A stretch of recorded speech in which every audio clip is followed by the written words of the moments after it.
So in my opinion, it's going to be something fixed lens, and I'll tell you why. So in my opinion, I don't want a brand new photographer to get like geared up and like think about all the different things and all the possibilities necessarily at first. So that TikTok had me thinking, if I wasn't going to get a DSLR for my next camera, what would I get? I think it actually depends on a lot of things that I like have going on and that I like doing as far as my own personal photography.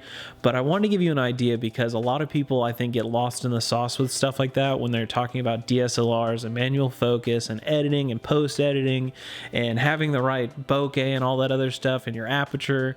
Some people just get lost in it. So I wanted to make a video on talking about a camera that I think I've wanted for at least 2 years that is not a DSLR and is not an interchangeable lens system.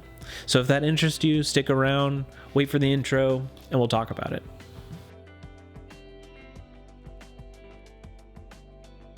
So it's kind of hard to consider this camera as like an upgrade because it's really a completely different system, purely because it's not a DSLR and it's not an interchangeable lens system, and it's not necessarily something that would eliminate my want for like the R3, 4, 5, 6 from Canon or the A7R 3, 4, 5, 10 from Sony or whatever, but it's something that I think would really fit into my personal style when it comes to street photography, and that is the Fujifilm X100V. And what I've been thinking about recently is how many times I'm not taking my camera and ended up trying to like make photos on my phone because I couldn't or didn't take my camera, and the fact that it was too big, it was too bulky, it was too noticeable, so I just didn't take it. Whereas something like the X100V might actually work really well for me.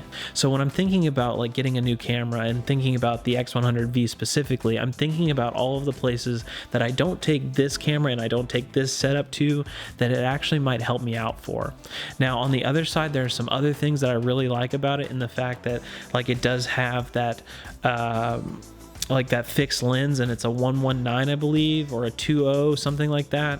So it's a fixed lens, it's a 35 equivalent, which is probably my favorite focal length, and also the fact that it's really sharp. It's sharper than its previous models, the X100T and F and S or something like that, that are several years old.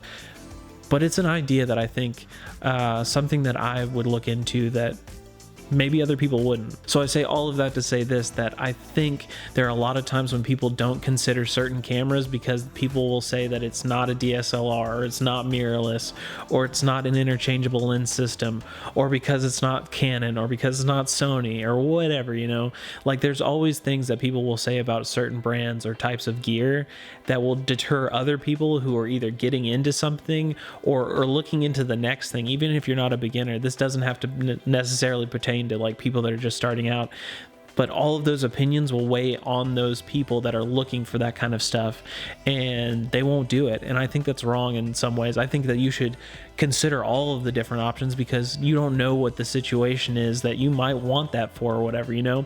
And so I want you to think about that, like consider a option of a camera that works best for your workflow. Now, is the X100V going to be my portrait go-to camera? Probably not, but it will be for my street photography camera. And then on the other side, I might get something down the road. Maybe the next body will be something that has 40 megapixels. It might be the X100, or it might be the A7R3 or A7R4 or the RP or the R or whatever, you know. It could be anything, but that's a different style. That's for like a studio thing that I might want. But for like when it comes to street photography, that works perfectly fine. It's really sharp, and it's something that's extremely compact and might actually make me carry something versus this guy right here where sometimes I don't. So those are all things to think about. All right, so now's the time. If you want to hit that thumbs up button, make sure that you let me know that you like this video because it helps me out a ton for the next piece of content. If you want to, you can subscribe and hit that bell so you get notified. Let me know that I know that you want to see new content. And also leave me a comment down below. Let me know that you're thinking about this kind of thing too, that this helps you out if you're looking for new gear. Like, what are your concerns when it comes to new cameras? Like, are you thinking about the same things I am, or do you agree with other people that like the higher end DSLR or mirrorless are really the only way to go when it comes to like professional work or becoming a professional, starting with a hobbyist and moving in that direction? Any of those things, let me know in the comments.